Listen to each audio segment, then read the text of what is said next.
Donc nous en étions au chapitre bipèdes sous les tropiques et ensuite. Alors j'espère que vous voyez bien. Au cours de notre évolution, l'acquisition de la bipédie a été un changement très J'adore la antérieur à science. l'augmentation. Et merci pour le follow, virus. Euh, donc, au cours de notre évolution, l'acquisition de la bipédie a été un changement très antérieur. Bonjour à toi. Très antérieur à l'augmentation du volume de notre cerveau. Donc, la bipédie, ça s'est passé quand même avant l'augmentation du volume de notre cerveau. Ces deux changements ont, bien sûr, été très progressifs. Oui, on ne s'est pas mis, voilà, lève-toi et marche. Non, ça ne s'est pas passé comme ça. Et gros cerveau non plus. L'un et l'autre, mais il a fallu attendre quelques 2 millions d'années pour voir le volume de notre cerveau augmenter de façon très significative en triplant de volume. Donc x3 quand même. Hein. L'humain a pu voir au-dessus des buissons et voir plus loin. Bah, elle en parle un moment de ce truc-là, ce fameux truc. Est-ce qu'on a une explication aujourd'hui sur qu'est-ce qui a encouragé les hommes, du coup, à se mettre debout de façon permanente? Pourquoi un tel décalage? Le comportement bipède a favorisé le dialogue entre les mains et le cerveau, puisque oui, comme on avait les mains libres, puisqu'elles ne nous servaient plus de point d'appui au sol, ces mains ont pu être utilisées et utilisées de façon très fine. Mais pour les utiliser, il faut avoir les logiciels et toutes les connexions qu'il faut pour leur utilisation. Et du coup, voilà, d'où ça a forcément du coup eu un impact sur le cerveau. Mais de façon inattendue, différentes contraintes de nature fort variée ont dû être levées avant que le volume de notre cerveau puisse augmenter. Les hominidés désormais bipèdes auxquels nous nous intéressons vivent en Afrique sous un climat tropical ou équatorial. Le stress calorique est un problème plus grave dans une savane ouverte baignée par le soleil que dans les ombrages d'une forêt. En fait, le fait d'avoir chaud. Si je fais un raccourci très bref, mais en gros, la chaleur, oui, a plus d'impact si vous ne pouvez pas vous mettre à l'ombre que là où il y a de l'ombre. Or, lorsqu'un animal est actif à l'extérieur durant la mi-journée sous un climat très chaud et très sec, il a besoin d'un moyen pour empêcher sa température corporelle et celle de son cerveau, en particulier, de trop augmenter. Effectivement, quand vous avez de la température, on craint des dommages sur le cerveau parce que la chaleur, c'est pas bon. Il aime pas trop. Il est sensible. Notre petit cerveau est quand même, c'est un être sensible et il est notamment sensible à la chaleur. La contrainte la plus importante à laquelle nos hominidés bipèdes ont été soumis est clairement la contrainte thermique. Regardons un instant simultanément un bipède et un quadrupède sous un soleil intense. En position debout, le rayonnement ne frappe que la tête et les épaules. Oui.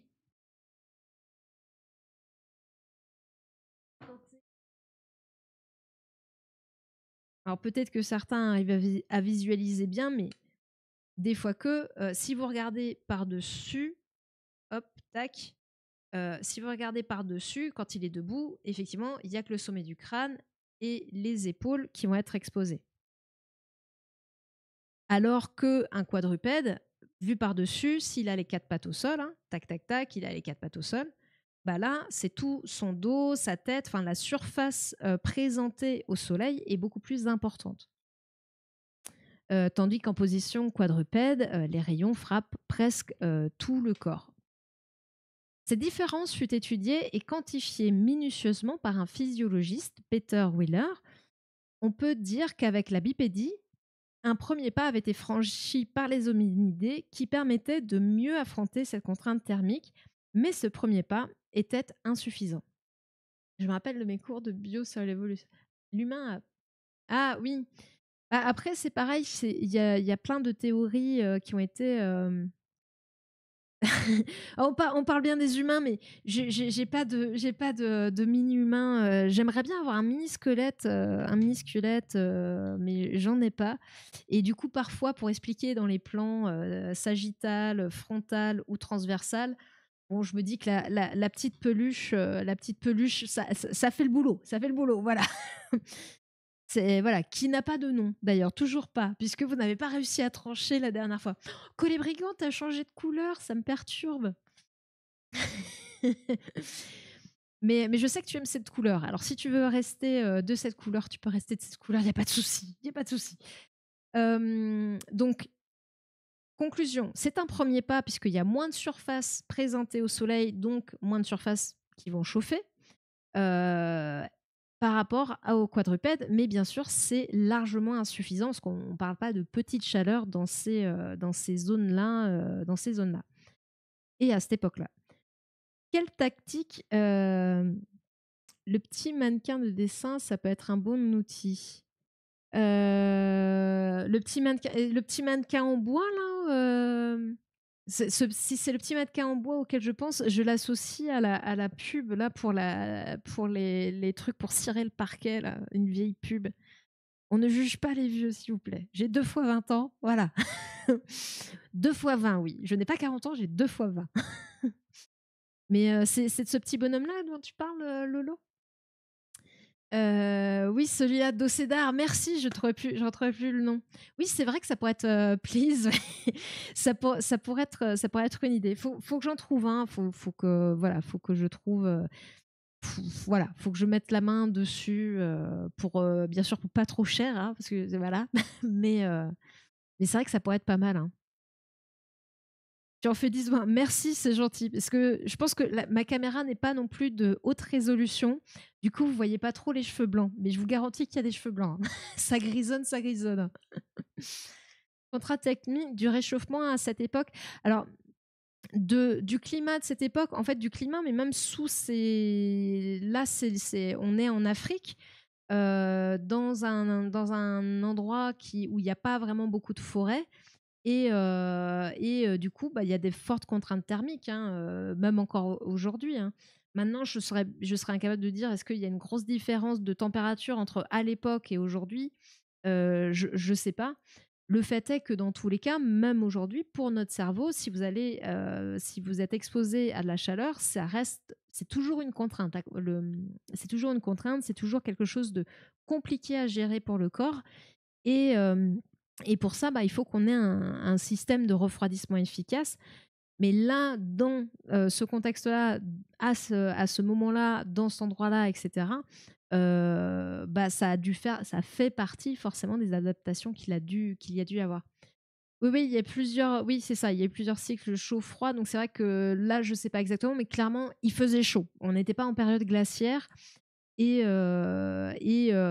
il n'empêche que je pense que de toute façon, c'est un système qu'on a toujours aujourd'hui, puisqu'on a toujours, euh, on a toujours on a toujours, notre corps lutte toujours contre la chaleur. Hein. Malheureusement, enfin voilà, c'était la canicule de 2003. Il y a des pays où des gens meurent à cause de la chaleur, voilà, et pas que des personnes âgées, parce que la chaleur est un vrai stress pour notre corps et que bah, il faut lutter quoi. Et c'est pas simplement boire de l'eau. Bien sûr qu'il faut boire de l'eau pour lutter contre la chaleur, mais pas que. Notre cerveau ne supporte pas une telle chaleur. Une forte température. Alors, je crois que c'est au-dessus de 42, il me semble, vous pouvez avoir des lésions cérébrales. Enfin voilà, vous pouvez avoir des lésions cérébrales. Qu'est-ce que tu as envoyé de ChatGPT 2020? Maintenant, tu envoies carrément le lien ChatGPT, même pas le copier-coller de ce que ça dit. Parce que je perds mes cheveux. Mais pourquoi je perds mes cheveux? Alors ça, je n'ai pas. En plus, très honnêtement, je n'ai pas la réponse de pourquoi. Je ne sais pas si on peut considérer les cheveux comme une réelle protection contre la chaleur. Sans doute un peu, parce que ça tient aussi très très chaud, hein, mine de rien. Oh là là. Hein. Ah oui, tu as mis tout le truc. Je regardais, il y a beaucoup de points là, il y a beaucoup de choses. Les conséquences de la bipédie. Il y a beaucoup de choses, il faudrait que je lise ça, tranquillement. C'est du chat GPT, donc bon, allez, soyons fous, on regarde ça ensemble. Donc a priori, les conséquences de la bipédie selon ChatGPT. Euh, pour rappel, je n'utilise jamais ChatGPT. Voilà, je ne l'utilise pas. Je n'ai jamais ouvert ChatGPT. Je n'ai jamais téléchargé ChatGPT. J'ai abandonné. Bah, en fait, je vais regarder que les points. Je vais regarder que les traits. Oui, je sais, efficience. Mais là, comme il y a des grands points, je me dis, on peut y passer vite fait. Libération des mains et manipulation des outils, bah, c'est ce dont justement il était question là dans le livre. Modification de l'anatomie et de la locomotion, c'est ce que je vous ai expliqué en préambule du résumé des premiers chapitres qu'on a lus, que ce soit la colonne vertébrale, que ce soit le bassin, que ce soit le fémur, enfin voilà, tout ça, ce sont des adaptations anatomiques. Changement du système respiratoire et vocal, ça, il y a peut-être une partie dont on va parler, aussi dans le bouquin. Transformation de la structure sociale et culturelle. Oui, alors ça, c'est aussi lié au fait que, comme je vous disais, Tidom ne n'est pas fini, voilà, parce que trop gros cerveau ne passe pas par petit bassin en entonnoir, donc cerveau pas fini pour sortir. Du coup, bah voilà, il faut qu'il soit entouré, et ça va avoir des implications sociales. Adaptation cérébrale et cognitive, bah, ça c'est entre autres lié à la libération des mains, mais pas que, à la sociabilisation aussi, enfin plein de choses. Conséquences sur la reproduction, bah, c'est l'évolution du bassin. Là, si je lis que ça, c'est ce que je vous disais, hein, le bassin en V. Vulnérabilité accrue et adaptation compensatoire. Hmm. Position du organe exposé. Vulnérable. Et du coup, utilisation d'outils. Ok. Impact sur la santé. Bien que la bipédie ait offert des avantages évolutifs, elle a également introduit des contraintes biomécaniques. Douleurs lombaires, problèmes articulaires, genoux, hanches et pieds plats sont autant de défis associés à la marche sur les jambes. Alors là, pour le coup, avec cette affirmation-là, je dirais que je suis pas d'accord. Je dirais que je suis pas d'accord. Ça, ce sont, enfin, vous avez des animaux qui vont avoir ces problèmes-là en fait. C'est pas lié à la bipédie du tout. L'arthrose touche les animaux aussi, les problèmes articulaires, etc. Les douleurs lombaires, pour la majorité des douleurs lombaires, enfin les lombalgies qu'on a aujourd'hui, sont pour la plupart idiopathiques. C'est-à-dire qu'il n'y a pas de pathologie associée, il n'y a pas de problème en fait derrière, il n'y a pas de raison, on va dire, objective à la douleur, mais la douleur est là et il faut en tenir compte. C'est pas parce qu'il n'y a pas de raison qu'il faut pas en tenir compte. Mais bon, il y a des pistes d'explication, notamment avec tout ce qui va être les fascias, qui sont un tissu conjonctif, enfin qui sont des tissus conjonctifs qui sont partout dans votre corps, qui vont entourer vos muscles, vos os, vos organes, qui sont comme une espèce de grande toile et qui réagissent, enfin qui sont là pour aider en fait les différents tissus à glisser les uns sur les autres et qui réagissent notamment au stress, mais à d'autres facteurs. Et on vit dans une société où le stress est un petit peu monnaie courante. Certes, on n'a plus voilà, à se barrer contre les prédateurs, ou beaucoup moins, mais on a de ce stress-là. Et notre tissu réagit, et ce tissu, les fascias, entre autres, sont aussi très innervés. Donc, qui fait qu'ils sont sensibles au stress, mais qui fait aussi qu'ils sont douloureux. Donc, ça pourrait être une explication de ces douleurs-là. Après, les problèmes articulaires, genoux, hanches, enfin,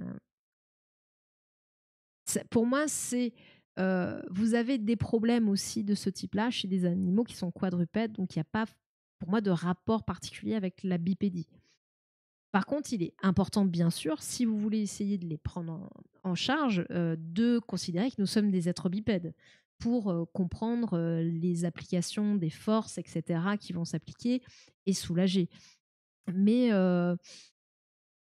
j'avoue que impact sur la santé, ce point-là, non, faut pas. C'est pas comme ça qu'il faut voir les choses. Enfin, après, c'est mon analyse. Elle vaut ce qu'elle vaut, mais en même temps, c'est ChatGPT, donc c'est assez facile de démonter la chose, quoi. Euh, Après, les autres points étaient plutôt intéressants. J'ai pas lu dans le détail, mais ça me paraissait pas complètement déconnant, quoi, à première vue. On a plus chaud avec sans cheveux. Ok. Dire qu'on a un orbite parfaitement circulaire autour du Soleil, sinon une différence de température majeure se ferait ressentir. Euh, on n'a pas un orbite parfaitement circulaire autour du Soleil. Et il y a des différences de température qui se font ressentir, et à cause de cette orbite, et à cause de l'inclinaison aussi de l'axe de la rotation de la Terre. Donc il y a des différences de température. C'est les saisons, en fait. C'est la saisonnalité. J'ai demandé des détails à la fin sur douleur lombaire, problème articulaire. Mais en fait, le problème, c'est que problème articulaire, douleur lombaire, ce sont des soucis qui englobent tellement de choses, comme je disais, de la lombalgie idiopathique à la lombalgie pathologique. Et dans tout ça, vous avez encore plein de différentes pathologies. Dans les problèmes articulaires, c'est pareil, vous allez avoir de la malformation à l'arthrose, enfin, il y a trop de choses incluses là-dedans qui, en plus, encore une fois, ne sont pas forcément en lien avec le fait qu'on soit des êtres bipèdes. Donc, non, enfin voilà, il n'y a pas de, comme ça, il n'y a pas de cohérence, hein. Euh, Debout, on présente une plus grande surface d'échange au vent, évaporer la sueur. Je ne sais pas si on va en parler de ça, mais le fait de transpirer, effectivement, est important aussi, entre autres. Mais pas que, vous allez voir, il y a pas que la transpiration dans le mode de régulation. Le genou joue un rôle central dans la locomotion bipède, supportant tout le poids du corps, chaque pas peut entraîner l'arthrose. Bah, après, c'est aussi valable sur un quadrupède. Il a les quatre. Enfin, les forces appliquées sont un petit peu différentes. Là, il faudrait faire des calculs physiques pour, encore une fois, dire il y a telle force qui s'applique sur telle articulation à tel moment. Et puis, pareil, hein, ces forces évoluent en fonction du mouvement que vous faites pour être juste. Et encore une fois, on a quand même notre corps à évoluer pour aussi avoir une bipédie le plus efficace possible, la plus économe possible. Donc, dire que ces douleurs-là, ces problèmes-là sont liés intégralement, enfin, sont liés à la bipédie, pour moi, ça me paraît assez grossier. Parce que effectivement, nos jambes, elles encaissent tout le poids du corps, nos pieds, etc. Mais il y a d'autres choses qui expliquent pourquoi aussi on a ces problèmes-là aujourd'hui. Donc, pourquoi on a plus ces problèmes-là? Pourquoi, c'est vraiment, je ne trouve pas, en fait, je ne trouve pas intéressant, pour pas dire autre chose, intéressant de dire c'est à cause de la bipédie qu'on a mal au genou et qu'on a mal au dos. Là, c'est pas des conséquences de la bipédie. Puisqu'encore une fois, il y a des animaux qui ont aussi des soucis, quoi. J'espère pas dans l'idiopathique. C'est vrai que le terme fait un peu, mais en fait, c'est juste dire, voilà, sans raison. On peut considérer que l'orbite terrestre est circulaire, elle est très peu excentrée, les variations d'énergie solaire reçues vont être assez faibles, les saisons sont 100% dues à l'inclinaison de l'axe de rotation. Ok, donc inclinaison de la Terre, saison, et le fait que la Terre tourne autour du Soleil, pas trop d'impact sur la température. Ok, my bad. Rien à voir le mot idiot, je viens de vérifier. Oui, non, c'est pas pareil. Quand tu lèves un pied, tout le poids est sur un genou, quadrupède, trois genoux. Bah non, quadrupède, non, pas forcément. La quadripédie, à un moment donné, il se retrouve sur 2 pattes, pas sur 3 pattes. Quand tu observes, enfin après, il y a plein de marches aussi quadrupèdes, donc voilà. Mais la plupart des marches quadrupèdes lambda, vous avez 2 pattes, 2 pattes, 2 pattes, 2 pattes, 2 pattes, 2 pattes. C'est pas une patte et les 3 pattes bougent pas. Non, c'est 2 pattes qui bougent ensemble en même temps que deux pattes restent au sol. Et parfois, c'est des pattes opposées. Enfin bref. La marche quadrupède voilà, c'est encore à étudier différemment. Mais je vois ce que tu veux dire au niveau des contraintes sur le corps et sur les os. Mais encore une fois, je trouve que c'est pas forcément le bon raisonnement pour dire bah, la bipédie nous a créé des emmerdes. Oui, enfin, oui. D'être humain nous a créé des emmerdes de toute façon, mais on se crée très bien des emmerdes tout seul. On n'a pas besoin d'être bipède pour ça, en fait.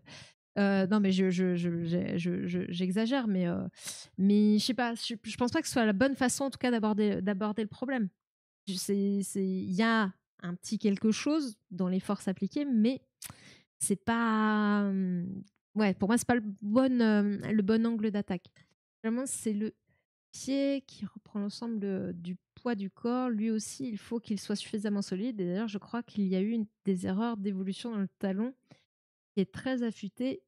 Il faut aussi que le talon ait une bonne forme. Le grand fessier qui permet de garder le dos droit. Alors, le grand fessier permet effectivement.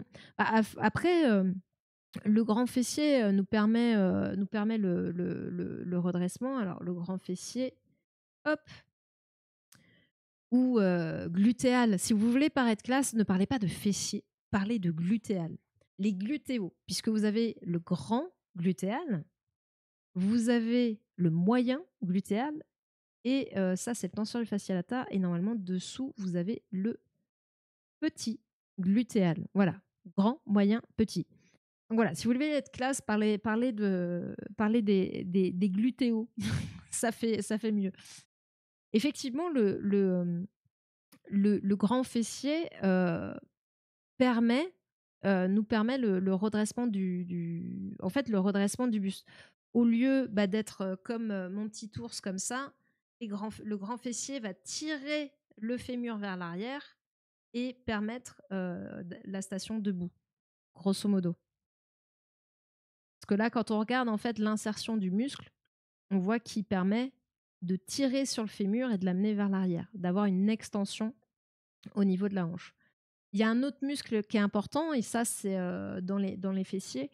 Et ça, c'est en rapport avec le fait que quand on est en appui unipodal, voilà, notre centre de gravité doit passer au-dessus du pied. C'est aussi le moyen glutéal. Après, tous les muscles sont importants, hein, enfin, bien sûr. Mais dans la marche, celui-ci aussi participe pas mal à la stabilité. Quand on regarde le bassin de face, vous allez avoir le bassin qui va faire un peu ça. Et c'est grâce à ce muscle-là qui va permettre si je, hop, qui va permettre de tirer, de rapprocher le bassin ici, ou sans même le rapprocher, de le maintenir stable pour éviter que ça tombe de l'autre côté. Il est assez important. À cause de la glutéale. Oui, voilà, c'est la glutéale. Exactement, que les brigands. Je viens d'avoir lu de la littérature qui disait que certains de nos ancêtres bipèdes ne pouvaient en fait pas marcher très longtemps parce qu'au vu de leur poids, densité osseuse, de leurs talons, et ils se sont rendus compte que s'ils marchaient trop, le talon allait faire très mal et même au final transpercer leurs pieds.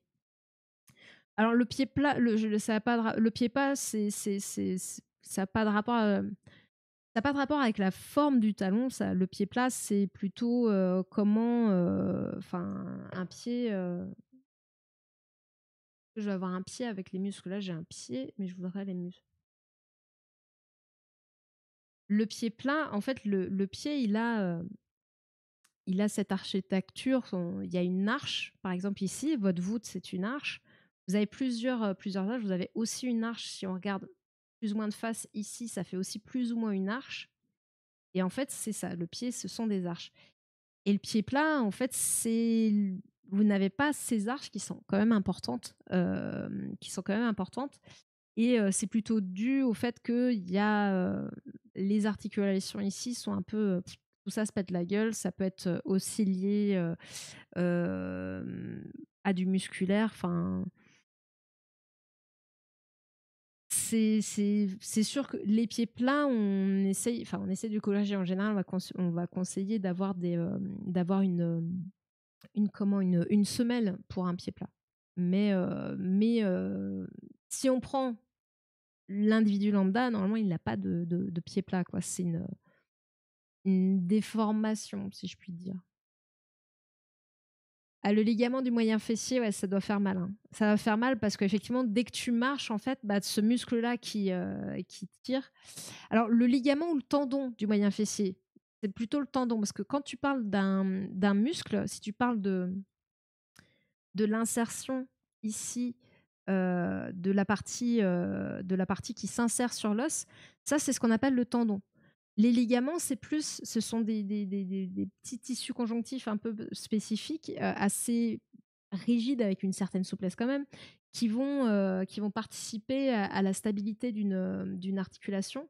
Par exemple, dans le genou ici, en bleu, vous avez la capsule articulaire du genou et en blanc, vous avez plein de petits ligaments qui vont, participer à la stabilité de l'articulation, mais qui ne sont pas des éléments contractiles. C'est pas relié à des muscles. Tous ces petits ligaments ne sont pas reliés à des muscles. C'est vraiment juste pour stabiliser l'articulation. Quand vous parlez d'un muscle, vous parlez de tendon. Le tendon, pardon. OK, je viens de le voir, désolée, my bad. Je le redis parce que c'est vrai que les gens confondent très souvent et c'est normal, hein, il y a pas de souci.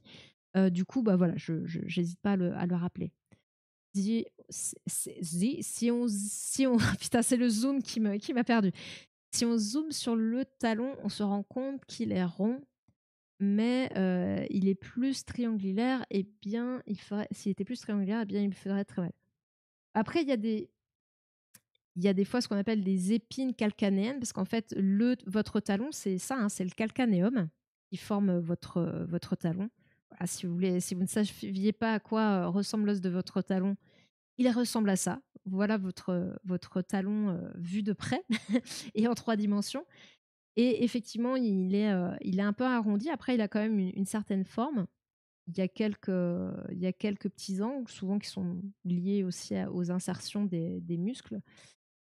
Après, je n'ai pas lu de choses là-dessus, sur cette forme du talon. Mais effectivement, c'est pas impossible que à la base, il n'était pas forcément fait pour être à plat. Mais j'ai pas de référence. Après, j'ai lu le livre que je vous présente, je l'ai lu il y a un moment, donc peut-être qu'elle en parle à un moment du bouquin et que j'ai oublié, hein. C'est aussi une possibilité, hein.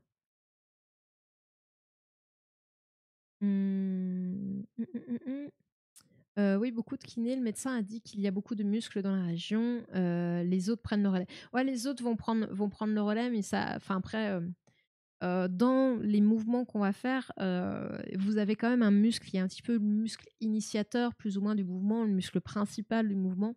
Et même si effectivement il est rarement seul, il est souvent accompagné, voilà, d'autres muscles. euh, Quand vous avez une douleur, c'est quand même souvent sur ce muscle principal, et c'est quand même embêtant, quoi. C'est quand même embêtant.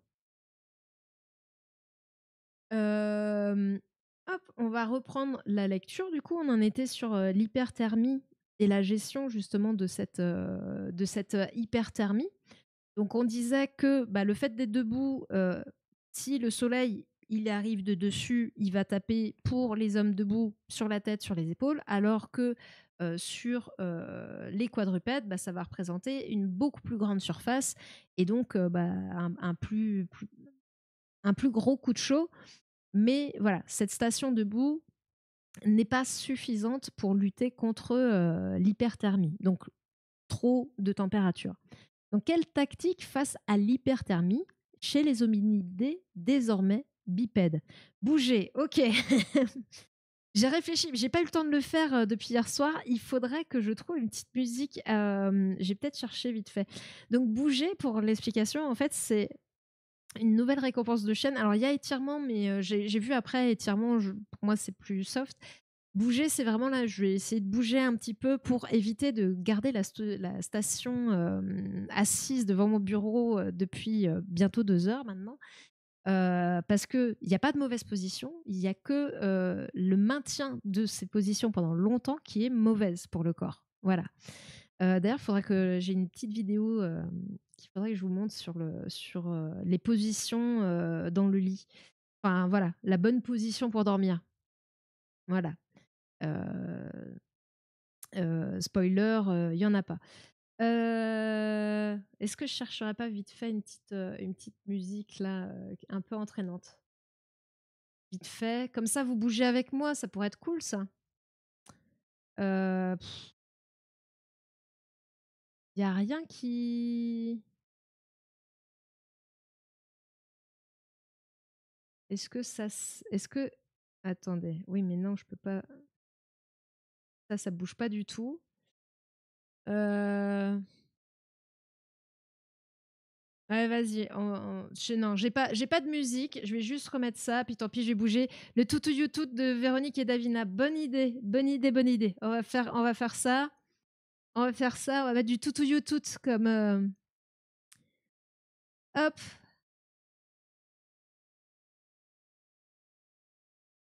J'ai trouvé ça. Il doit bien y avoir une vidéo quand même de ça. Hop.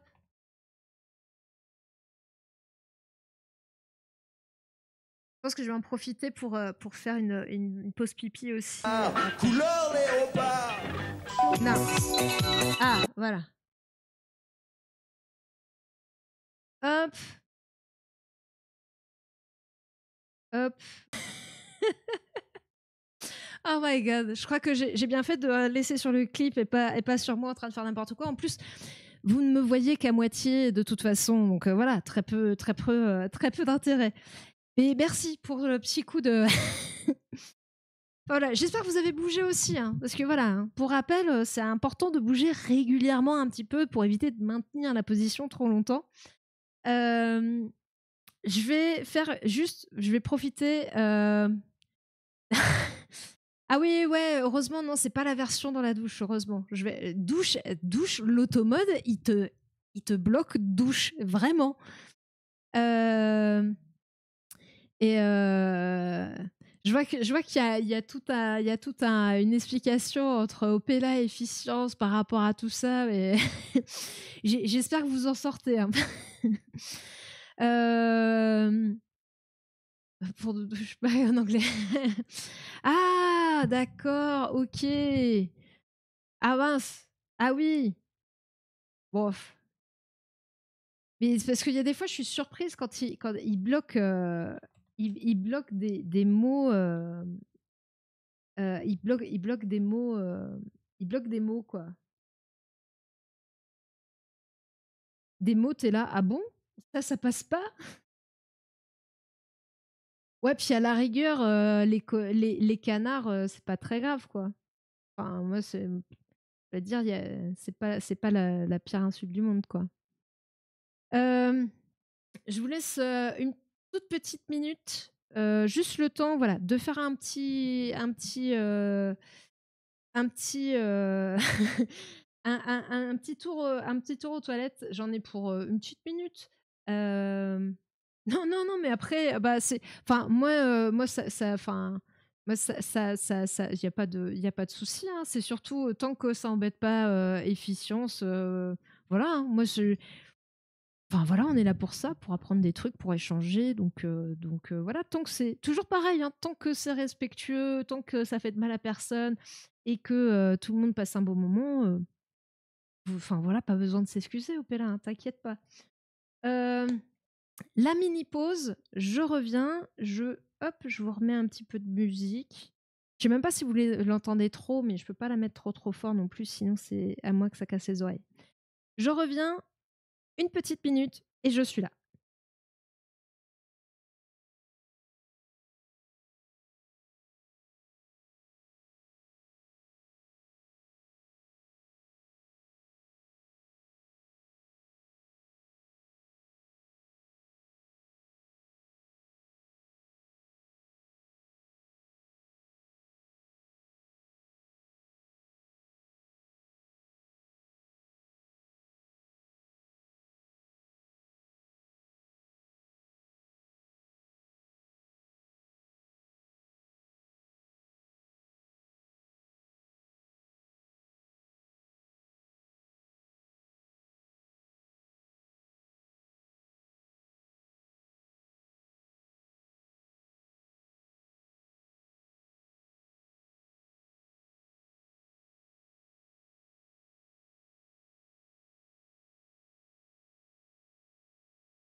Et me revoilà. Je vous ai dit, hein, c'est rapide, hein.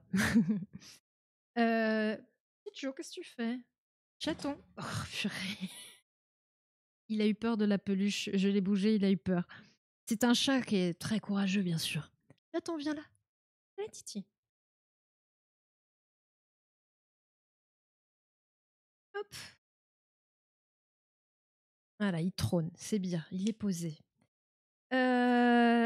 On en était où? On en était où? On était toujours du coup à cette tactique face à l'hyperthermie chez les hominidés désormais bipèdes.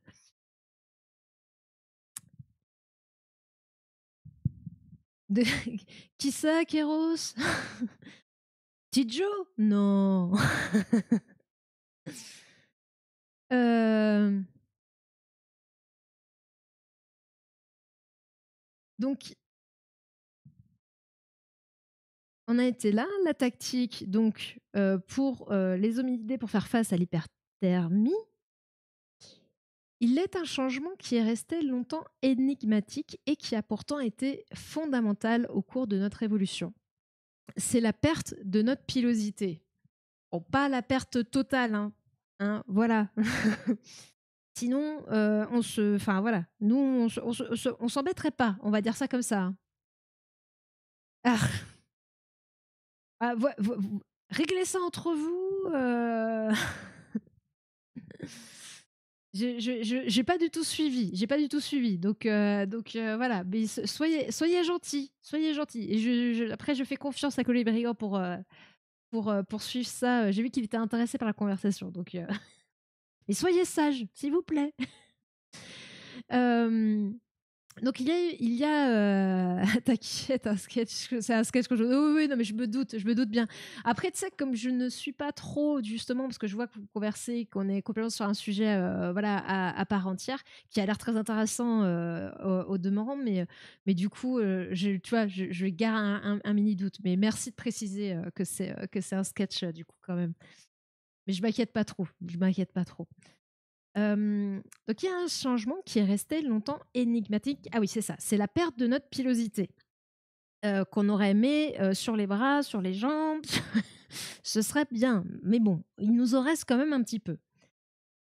Ce changement présente un rapport très étroit avec le propos qui nous occupe, c'est-à-dire avec le moyen possible de lutter contre la chaleur. Parce qu'effectivement, les poils, ça tient chaud. Hem En effet, comme la plupart des autres mammifères, tous les membres de notre grande famille, les primates, sont revêtus d'un manteau de poils fort dense. Pensons au long revêtement cuivré et flottant qui habille l'orang-outan. Euh,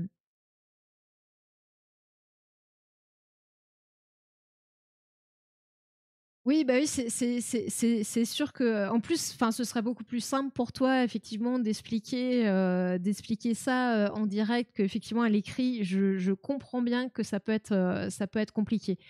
C'est vrai que les schémas et tout, les explications, c'est quand même plus simple. Donc, ouais, ouais, si, voilà, c'est vrai que ces sujets-là, voilà, n'hésitez pas à aller chez Efficient. Je sais pas, on t'a fait un shoot-out, hein, on t'a fait un shoot-out. N'hésitez pas à suivre Efficient et, et aller sur sa chaîne. Voilà, vous aurez des grandes discussions de physique très intéressantes, vulgarisées et en même temps assez poussées quand même. Merci Colibri. Je crois que c'est Colibri, hein. Oui, oui, il y a que toi ce soir. Y a pas de... Oui, t'as bien fait, Colorigan, t'as bien fait. Euh, donc, l'orang-outan. Aujourd'hui, nous sommes le seul primate à présenter une peau presque nue. Oui, tout est dans le presque. Certes, nous avons des cheveux abondants sur la tête, que j'appelle parfois des poils de tête quand ils m'ennuient d'ailleurs, et quelques poils ailleurs. Mais comparé à nos cousins, même les hommes les plus velus sont quasiment nus. Oui, effectivement, si on se compare aux autres primates, effectivement, on a beaucoup moins de poils. Après, les poils ont un intérêt aussi, hein. C'est vrai que on fait un peu la chasse aux poils, mais les poils ont un intérêt. C'est une des premières barrières. Par exemple, les poils de nez, c'est une des premières barrières pour éviter que des choses rentrent dans le nez, tout simplement. Ça permet un premier filtrage. Ça va aussi avoir un intérêt, il me semble que notamment de retenir tout ce qui va être phéromone. Donc pour cette communication-là, ben, les poils ont un intérêt aussi. Donc c'est pas, ils sont pas complètement dénués d'utilité dans notre, dans notre vie, quoi. Ouais, des fois, c'était pas évident de leur faire comprendre même avec les dessins. Donc cependant, hier, comment se présentait la peau de nos ancêtres? Les chimpanzés peuvent nous en donner une idée. La peau des chimpanzés est claire, rosée et couverte de longs poils sur presque tout le corps. Les premiers hominidés avaient donc presque certainement une peau claire, rosée et couverte de poils abondants. D'abord poilus, velus, hirsutes, comment nos ancêtres ont-ils perdu leur revêtement pileux? Comment s'est effectué ce passage, cette transformation? Pendant des siècles, la question a été posée sans recevoir de réponse, puisque de façon directe, les fossiles sont muets sur le changement d'apparence pourtant marquant. Effectivement, les fossiles, bah, tout ce qui est poils, voilà, ça ne... Vous ne les avez pas sur les fossiles. Il y a plein d'infos comme ça que les fossiles ne permettent pas d'avoir. Cependant, des indices indirects fournis par les restes fossiles et des travaux de physiologie et de génétique ont permis de faire émerger un scénario au cours de ces 10 dernières années. C'est en particulier la paléontologue Nina Jablonski qui a synthétisé toutes les données disponibles et les diverses recherches effectuées dans ce domaine, les plus nombreuses étant celles de Peter Wheeler. Elle en a parlé un petit peu avant. Alors, ont permis de faire émerger un scénario. Personnellement, en tout cas, j'entends dans le terme scénario une hypothèse tangible de ce qui a pu se poser, mais ça n'est qu'une hypothèse, ça n'est qu'un scénario possible. C'est ce que j'entends derrière. Cette synthèse a permis de répondre aux deux questions suivantes. Pourquoi et quand avons-nous perdu notre pilosité et acquis une peau nue? Perdre ses poils et foncer la couleur de sa peau, faire transpirer sa peau désormais nue. Pour comprendre pourquoi nos ancêtres bipèdes ont perdu leur revêtement pileux, nous devons d'abord comprendre pourquoi notre espèce possède un tel revêtement. Les poils et la fourrure sont un type de revêtement unique aux mammifères. C'est même une caractéristique qui définit la classe de mammifères. Tous possèdent des poils et la plupart en abondance. À quoi servent les poils des mammifères? Les poils protègent la peau des agressions, des effets dommageables des rayons du soleil et potentiellement des parasites et des microbes dangereux. Comme je vous disais, c'est une première barrière en fait à l'extérieur, avec l'extérieur. Ils servent aussi de camouflage pour tromper les prédateurs et chaque type de revêtement pileux permet aux membres d'une même espèce de se reconnaître mutuellement. Ah, toi, tu as les mêmes poils que moi, on est de la même espèce, on est de la même famille. De plus, les mammifères peuvent utiliser ce revêtement dans leurs expressions et échanges sociaux pour manifester agression, agitation, etc. Quand un chien hérisse ses poils, il envoie un signal très clair à ses concurrents. Ou même le chat aussi. Ça marche aussi. Je voulais me noter. Tac. Hop.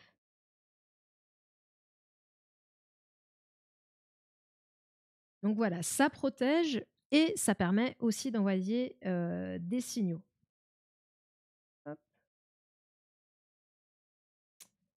Cependant, même si poils et fourrure répondent à d'importants usages, un certain nombre de lignées mammaliennes ont acquis des poils si rares et si fins qu'ils ne répondent à aucune fonction.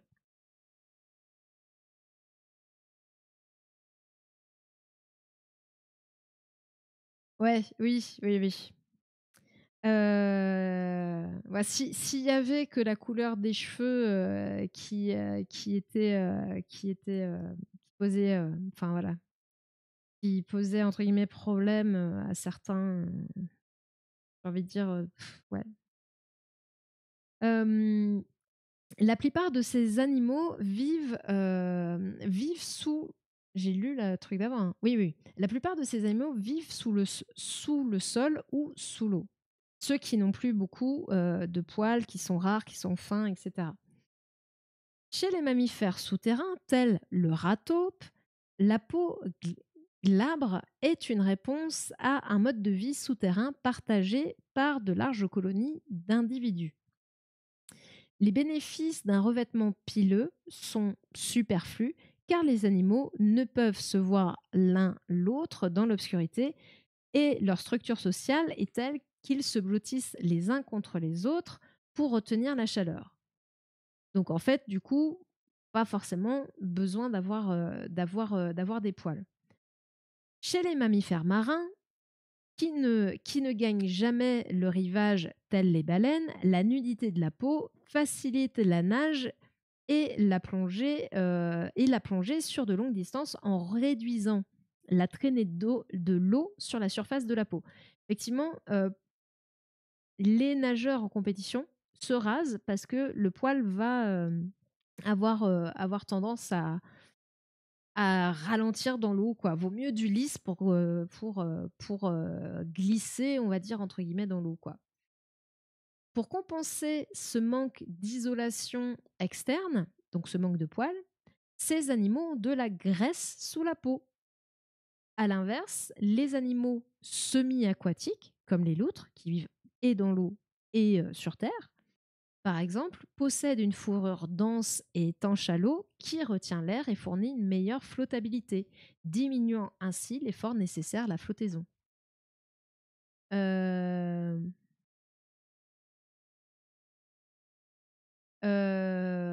tout. Et, euh, et là, on voit encore que du coup, le poil va avoir encore une autre utilité, en l'occurrence retenir l'air pour augmenter la flottaison.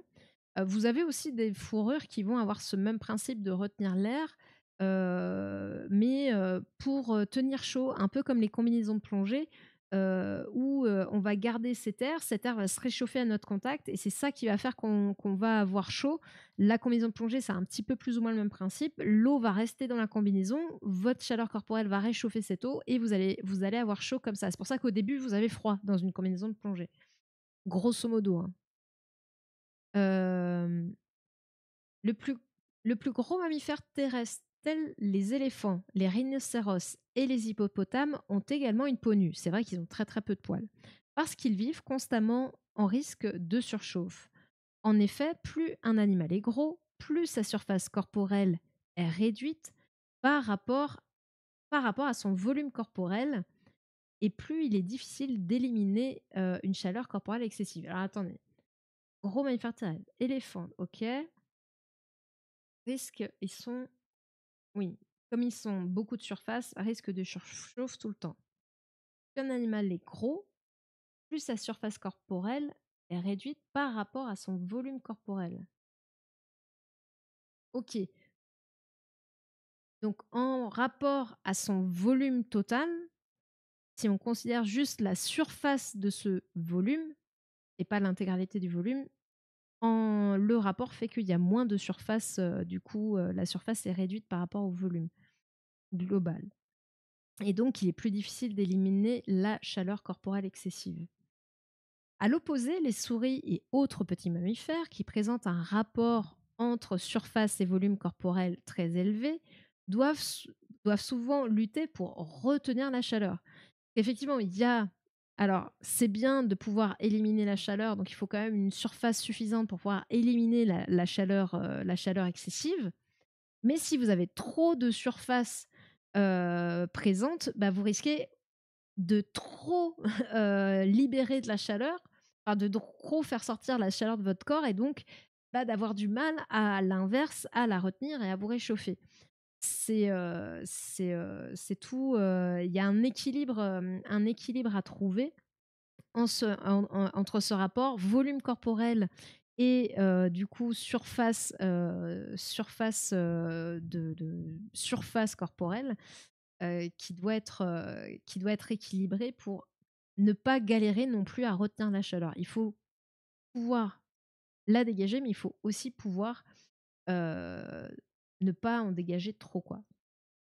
Pendant la période dite Pléistocène, époque qui s'étend entre 2 millions d'années et 10 000 ans avant aujourd'hui, les mammouths et d'autres animaux proches parents des éléphants et des rhinocéros actuels étaient laineux parce qu'ils vivaient dans un environnement froid. L'isolation externe fournie par cet épais revêtement les aidait à conserver leur chaleur corporelle et permettait de diminuer la quantité de nourriture qu'ils devaient ingérer. Parce que oui, aussi, comment le fait de lutter contre le froid, peut-être que vous le savez déjà, mais lutter contre le froid va demander beaucoup plus d'énergie à votre corps que dans une température normale. Souvent, les gens qui partent en expédition dans les pays froids, vraiment dans des conditions, bon, certes un peu extrêmes, enfin en tout cas qui vont être exposés à ces températures très basses, sont obligés de revoir leur ration alimentaire. On va dire si d'habitude ils prennent je sais pas 2000 calories de repas par jour, là il faudra qu'ils pensent quasiment à doubler les calories, toujours en fonction bien sûr de la température extérieure. Mais tout ça pour dire qu'effectivement ça va surconsommer au niveau du corps pour lutter contre le froid. Normal, hein, puisque l'énergie dégage de la chaleur et du coup, bah, quand vous avez froid, pour réchauffer votre corps, bah, vous avez besoin de cette énergie pour dégager de la chaleur, etc., etc., quoi. Tout. Donc c'est pour ça que du coup, le fait d'être protégé fait qu'ils ont moins besoin de quantité de nourriture parce qu'ils ont moins besoin d'énergie.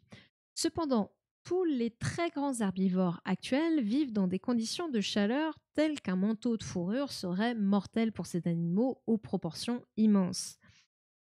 L'un, à l'inverse, avec la chaleur, leur volume et leur surface étant trop petites, ils ont du mal à réguler leur chaleur. Chez l'homme, néanmoins, l'absence de pilosité n'est pas une adaptation à la vie souterraine ni à la vie aquatique et n'est pas le résultat d'une grande taille corporelle. Donc du coup, c'est le résultat de quoi? Si c'est pas la vie souterraine, si c'est pas la vie aquatique et si c'est pas le fait d'être un animal de grande taille, les différentes tactiques pour rester froid dans les contrées chaudes. Donc pour réussir à faire baisser sa température corporelle.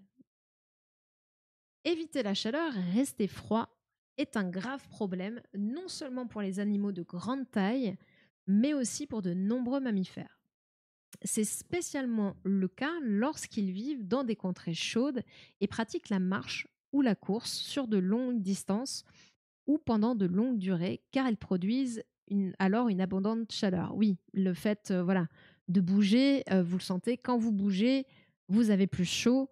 Et voilà, et le fait de marcher, de courir, voilà, ça va forcément produire de la chaleur. Et là, on rappelle que l'idée, c'est comment on lutte contre la chaleur tout en, bien sûr, pouvant conserver ses activités. Ces animaux doivent soigneusement réguler la température de leur corps parce que leurs tissus et leurs organes risquent d'être endommagés par une chaleur trop forte. Ah oui, ça va tout faire cramer. Les mammifères utilisent une grande variété de tactiques pour éviter cet échauffement excessif. Ainsi, les chiens halètent, ce qui leur permet d'évaporer de la salive sur la langue. Les hippopotames halètent également et passent beaucoup de temps plongés dans l'eau. La tactique est tout autre chez nombre de chats. Ils concentrent leur période d'activité principalement durant les heures plus fraîches de la journée. En fait, c'est ça leur excuse pour dormir toute la journée. Non, mais on attend le bon moment, quand il fera frais. On se bougera quand il fera frais, voilà, c'est tout. On a compris, voilà, pourquoi c'est les grosses feignasses. Mais bon, on les aime quand même. Ah, mon chat.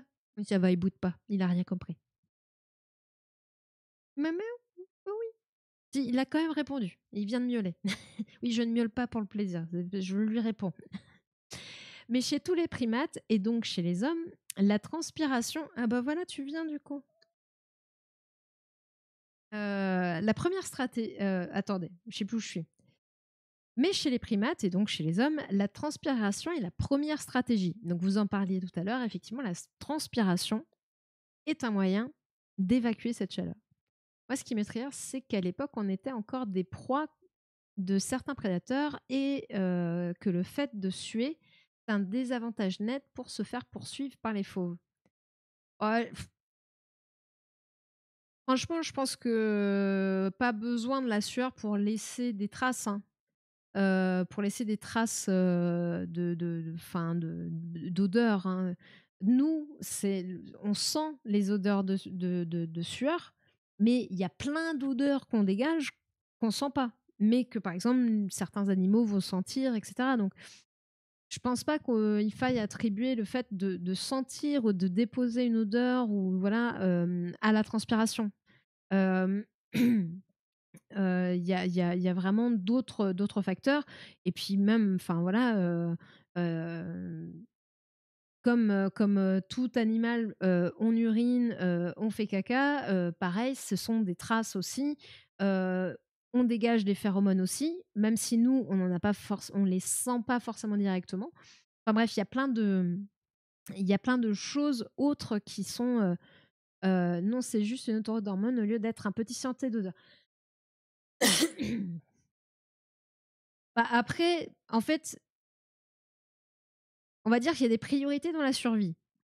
Alors bien sûr, éviter le prédateur, c'est une priorité dans la survie, mais ne pas crever de la chaleur.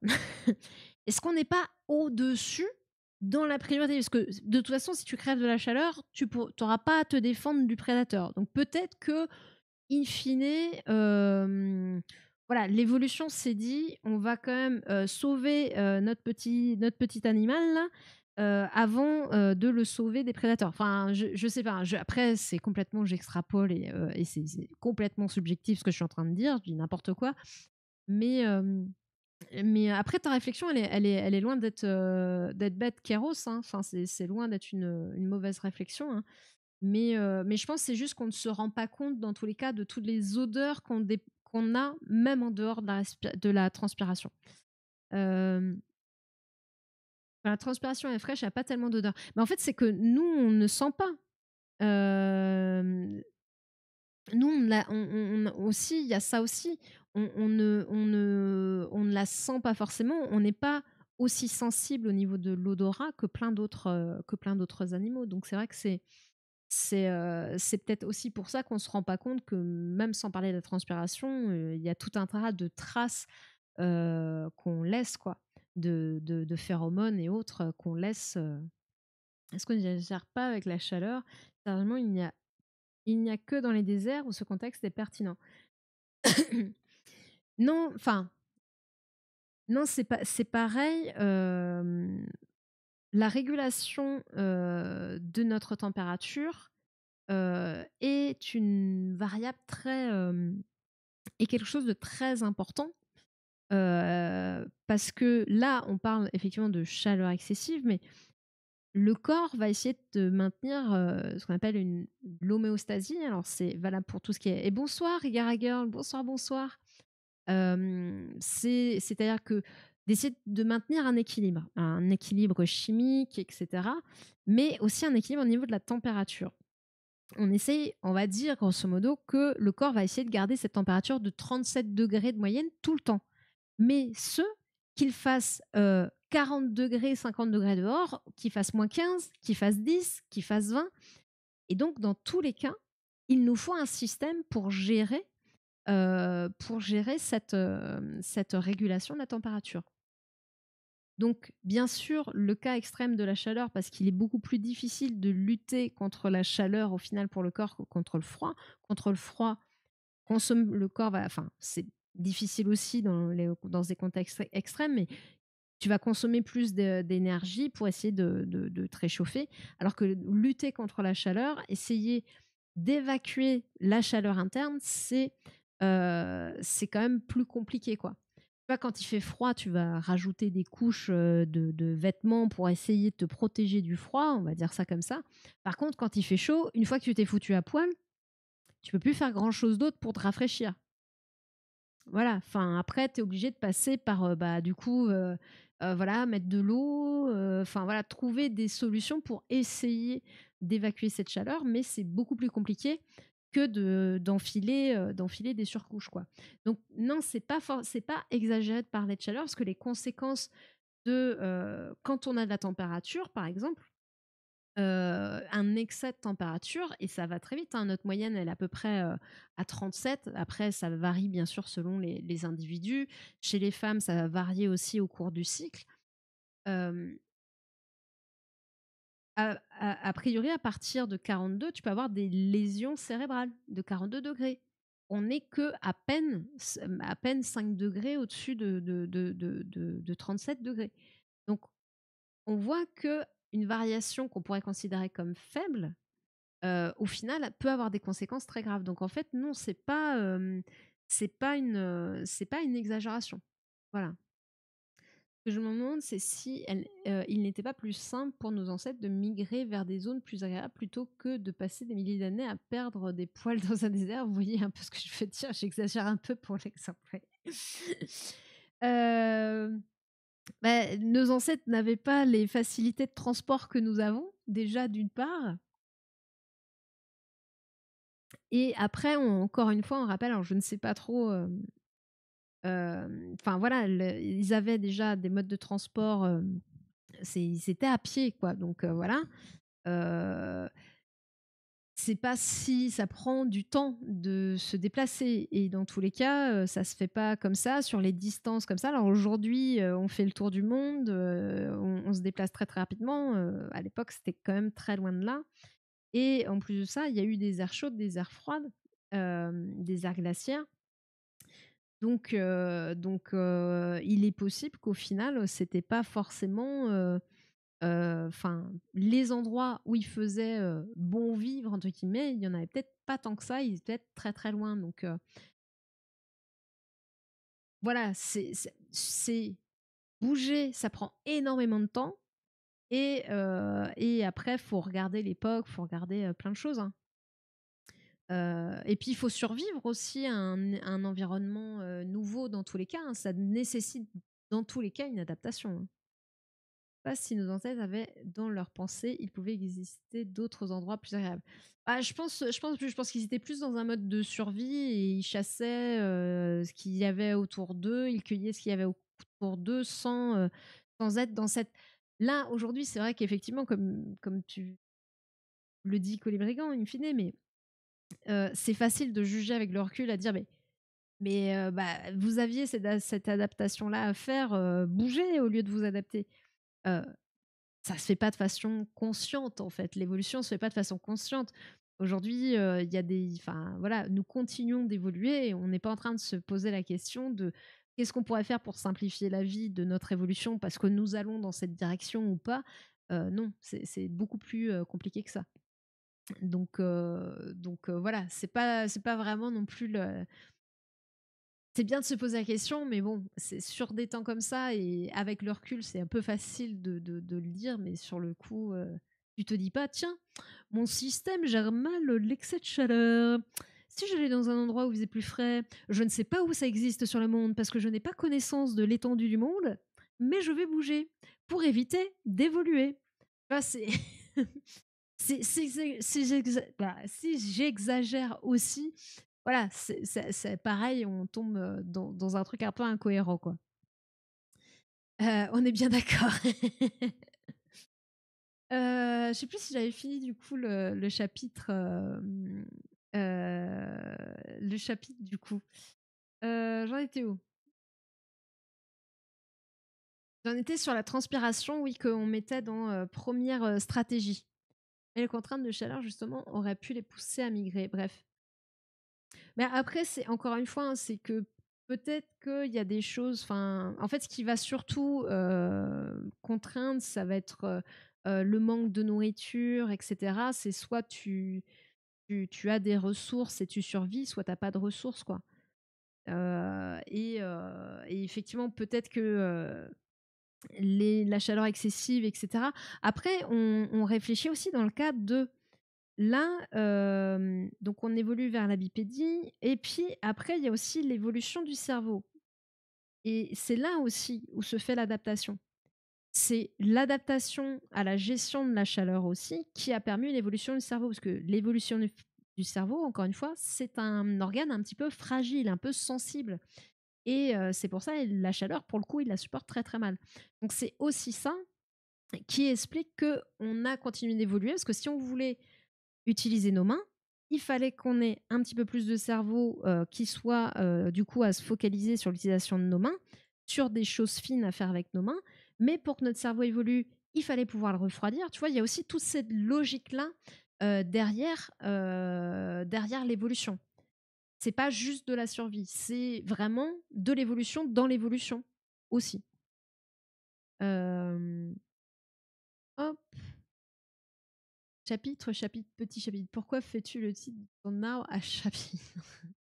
J'ai l'impression à entendre qu'on parle de milliers d'années de sélection naturelle pour qu'on puisse survivre dans un désert. J'exagère un peu. Non, pour qu'on puisse gérer la chaleur et réguler notre température pour pouvoir préserver notre cerveau, qui est un organe important. Désolée pour les digressions. Encore une fois, les digressions font partie du Twitch game. Hein, donc voilà. Et puis là, en plus, c'est une digression qui est dans le thème. Enfin, t'es pas à côté du truc. La question, elle est légitime. Elle est légitime. Faut remettre les choses dans le contexte. Donc non, non, il n'y a pas de. Enfin, déjà les digressions en général, il n'y a pas de souci. Puis c'est à moi aussi de décider sur quoi je veux digresser ou pas. Et non, non, comme dit Colibri-Gant, c'est très intéressant aussi de se poser la question, de remettre dans le contexte et de pousser la réflexion et la compréhension un peu plus loin. Donc, non, non, il n'y a pas de souci. Franchement, enfin, voilà, c'est un peu le lore et de Twitch et de la chaîne, et je crois des chaînes de vulgarisation en général, c'est de digresser beaucoup. Donc non, non, puis là, c'était vraiment. Pour moi, c'est pas une vraie digression, hein, c'est plus une question sur le sujet. Donc, tu vois. Euh, J'en étais où? Je vais y arriver. C'est les parallèles entre la taille de la boîte crânienne et la nécessité de la refroidir qui vont croissant tous les deux ensemble. Euh, je saurais pas te répondre exactement parce que la question est assez pointue parce que je t'avoue qu'elle va en parler dans le bouquin de la boîte crânienne, du refroidissement justement de cet organe, etc. Euh, Ça certainement, enfin moi, de ce que je comprends, pour moi, oui, il y a une évolution entre les deux. Le cerveau, pour qu'il puisse grossir, faut qu'on puisse le refroidir. Il faut avoir un système de refroidissement assez efficace pour ce gros organe qui, encore une fois, est très très consommateur d'énergie, donc qui lui-même dégage beaucoup de chaleur. Donc voilà, il faut pouvoir refroidir la machine, quoi. C'est un moteur, vous avez toujours un système de refroidissement interne. Même s'il fait, je sais pas, 5 degrés dehors, même 0 degré dehors, enfin voilà, 10 degrés dehors, votre moteur, il consomme de l'énergie, il chauffe, et du coup, il faut le refroidir. Le cerveau, c'est un peu la même chose aussi, quoi. Il y a la chaleur extérieure, mais encore une fois, votre corps va dégager de la chaleur. D'ailleurs, si on est à 37 degrés, alors que dehors, enfin, je sais pas, chez vous, on va dire, il fait entre 19 et 21, 22 degrés, pour ceux qui ont les intérieurs les plus chauffés, bah, enfin voilà, vous voyez déjà que votre température corporelle est supérieure à la température extérieure. Donc c'est bien qu'on dégage de l'énergie naturellement, quoi. Qu'on consomme de l'énergie et qu'on dégage de la chaleur, pardon. Au plus on a un gros cerveau, au plus on doit le refroidir, en somme. Exactement, exactement. Tac, tac, tac. Donc, première stratégie, la transpiration. Donc, vous avez forcément fait, voilà, vous avez fait le lien, j'ai chaud, je transpire. La transpiration permet, voilà, est un outil de notre corps pour évacuer la chaleur. La nudité de notre chair doit être mise en relation avec notre capacité à nous refroidir, comme le suggèrent nos capacités très performantes à transpirer. Oui, on transpire très très bien. Des fois, on n'a pas le texte. Oui, merci, merci secrétaire Colibrigan. Comment on transpire. Alors, tout le monde ne transpire pas de la même façon. Certains plus, certains moins. Certains plus facilement que d'autres. Voilà, il y a plein de, il y a plein de différences, mais on transpire. Ne pas transpirer, alors ça doit y avoir ce type de pathologie doit exister, hein, l'absence de transpiration, mais ça doit être pas simple. D'ailleurs, les personnes qui sont justement qui sont tétraplégiques, voire paraplégiques, mais plutôt tétraplégiques, le fait d'avoir une atteinte au niveau du système nerveux, même si c'est au niveau de la moelle épinière, ils n'ont pas forcément toutes les informations. Enfin, leur système nerveux central n'a pas forcément toutes les informations, ou des mauvaises informations. Enfin bref, il y a un petit bazar au niveau des envois entre le périphérique, le système nerveux central, etc., qui fait que ils peuvent avoir des gros problèmes au niveau de la thermorégulation et que ça peut être compliqué pour eux et déclencher des troubles aussi, du coup, vu qu'il y a des problèmes au niveau de la thermorégulation, des troubles de la transpiration. Donc, ne pas transpirer ou avoir des soucis à ce niveau-là, c'est vraiment un problème. Il faut être très, très vigilant, quoi. Donc, la transpiration refroidit le corps grâce à la production d'un liquide à la surface de la peau, la sueur, qui ensuite s'évapore, éliminant la chaleur de la peau au cours du processus. Oui, c'est pas juste le fait de transpirer, c'est le fait que cette transpiration va s'évaporer on va dire en embarquant, même si c'est pas vraiment le terme, en embarquant la chaleur avec elle. Voilà, c'est plus des transferts, voilà, là on rentre dans de la physique, un peu plus, voilà, presque physique des matériaux presque. Hem, le principe est le suivant: l'évaporation de l'eau consommant beaucoup d'énergie, celle-ci est prise sous forme de chaleur. OK. Ah oui, OK. Le fait que l'eau s'évapore, c'est très énergivore, donc pas le fait de transpirer, hein, le fait de faire évaporer l'eau, hein. C'est ça qui est très énergivore et donc ça va être pris, c'est pour pouvoir permettre l'évaporation, on va prendre de la chaleur. C'est énergie, chaleur, chaleur, énergie. Je sais pas si c'est bon. Anhydrose, absence totale de transpiration pour l'humain. Oui, oui, oui. Et tu as, je crois que ça doit être hyperhydrose, où là c'est l'inverse, c'est l'excès de transpiration qui est pas aussi, qui est pas cool non plus, pour d'autres raisons quoi.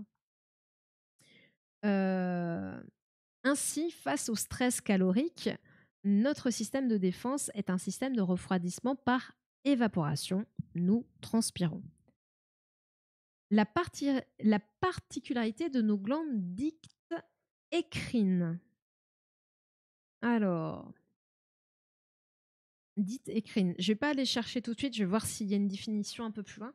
Parce que glande endocrine, ça me parle. Écrine, j'ai un petit doute. Donc je pense que c'est qui oui, excrète. Voilà. On va voir avec la suite.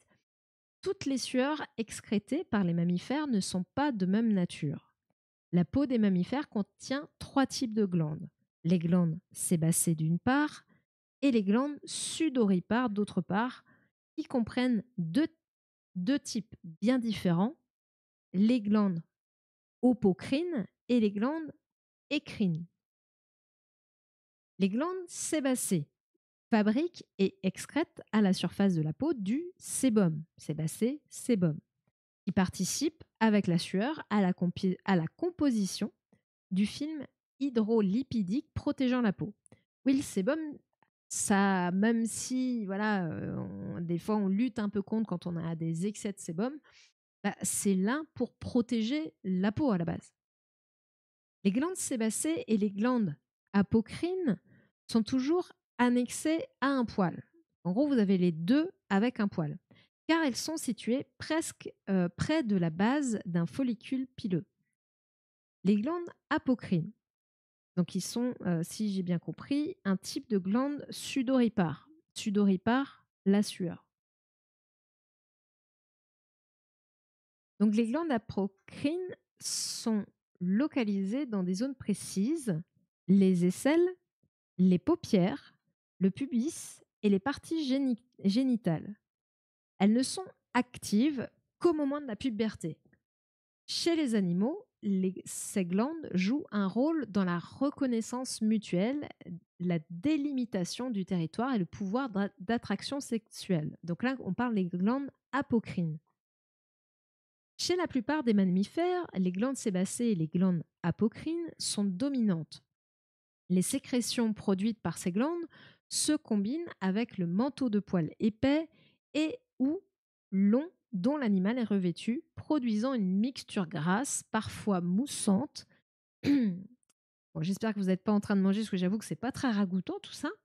Pensons à la sécrétion grasse qui apparaît à la surface de la peau d'un cheval de course lorsqu'il galope. Oui, effectivement, des fois, on voit il transpire en fait. Enfin, ça donne un peu cette impression-là. Ce type de sueur aide certes l'animal à se refroidir, cependant, sa capacité à dissiper la chaleur est limitée. En effet, des chercheurs ont montré que l'efficacité du refroidissement diminue lorsque le manteau de poils de l'animal devient humide et se trouve associé à la sueur épaisse et grasse. Comme l'hippopotame qui transpire rouge. Ah, je savais pas qu'il transpirait rouge, l'hippopotame. Donc là, ils sont en train de dire que, au final, quand vous avez des poils, le mélange de l'humidité, donc des sécrétions de sueur des glandes sudoripares, en l'occurrence là, apocrine, si je ne me trompe pas, et des glandes sébacées, donc qui est cette fois-ci grasse, ce mélange de gras, de sueur avec les poils, eh ben, ça aura plutôt tendance à diminuer le refroidissement. Alors certainement, parce qu'entre le gras, les poils, tout ça collé, ça finit par faire en fait un truc presque hermétique où la chaleur, elle est bloquée, elle peut pas partir quoi. Elle peut pas partir. Ça ne passe pas, ça ne passe plus en fait.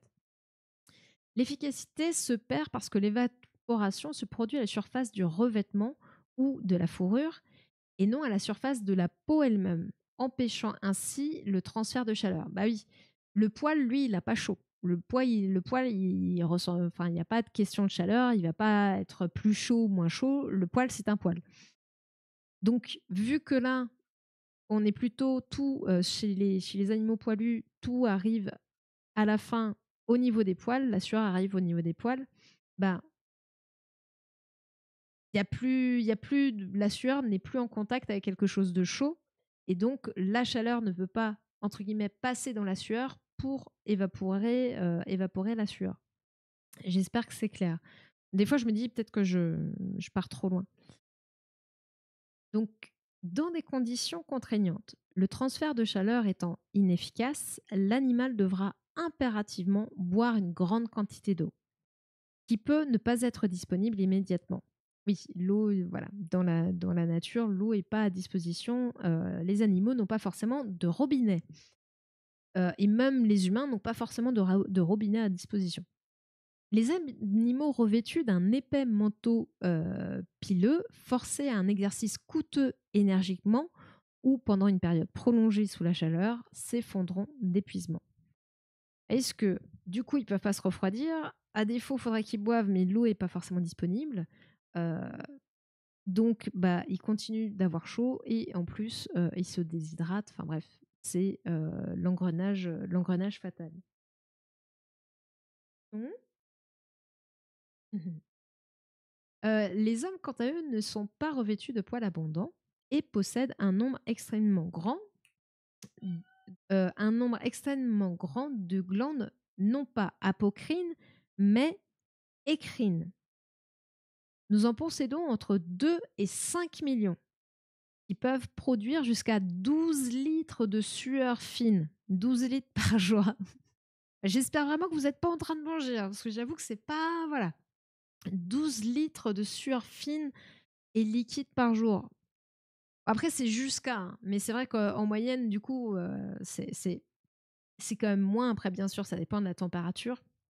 Mais 12 litres, ouais, ça doit être... Ouais, 12 litres. C'est 12 litres, quoi. Combien? À 12 litres, c'est beaucoup, c'est beaucoup. Ah, c'est bizarre, c'est pas arrêté. Bref. Les glandes écrines ne sont pas groupées près des follicules pileux. Oui, ça, c'était la particularité des glandes apocrines et sébacées, d'être juste à côté du poil. Donc là, c'est pas le cas. La glande écrine, elle n'est pas à côté du poil. Elles sont relativement proches de la surface de la peau et excrètent de la sueur par des pores fins en forme d'entonnoir. Donc déjà, voilà, la différence déjà dans la géographie de la glande écrine. Juste impossible. Perdre 12 litres par jour, c'est impossible. Par contre, avec la laine, oui. Bah écoute, moi je ne fais que dire les mots. Je ne suis pas experte en quantité de chaleur, de sueur possible. Bien sûr, si tu perds, enfin, il faut avoir en tête, c'est que bien sûr, si tu perds 12 litres de sueur, il va falloir que tu boives en conséquence aussi en face. Sinon, tu seras dans une déshydratation, voilà, catastrophique. Euh, donc, il faut mettre ça en rapport. Si tu considères effectivement le fait que tu ne bois pas, on dira c'est pas possible ou juste bah, c'est fatal, quoi. Euh, je vais vérifier, mais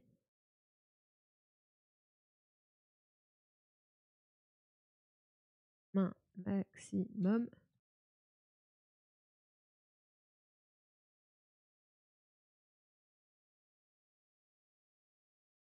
Après, en période normale, j'ai la période normale, c'est à peu près 0,5 litres de sueur. Moi, j'avais en tête 1 litre. Enfin, en gros, à peu près l'équivalent de ce qu'on nous demande de boire. Mais là, comme ça, j'ai pas tout de suite le maximum.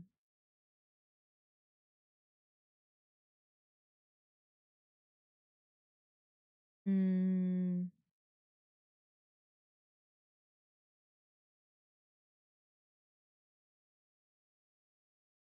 Après, encore une fois, hein, je pense que 12 litres. Après, oui, il y a peut-être. Est-ce que c'est. Après, moi, j'ai envie de te dire que 2 litres, 2 litres, ça me paraît peu dans certaines. Attends. Mon chat, il voit des trucs sur mon bureau qu'il connaît pas et il c'est quoi? Il fait. Enfin bref, c'est un gros peureux.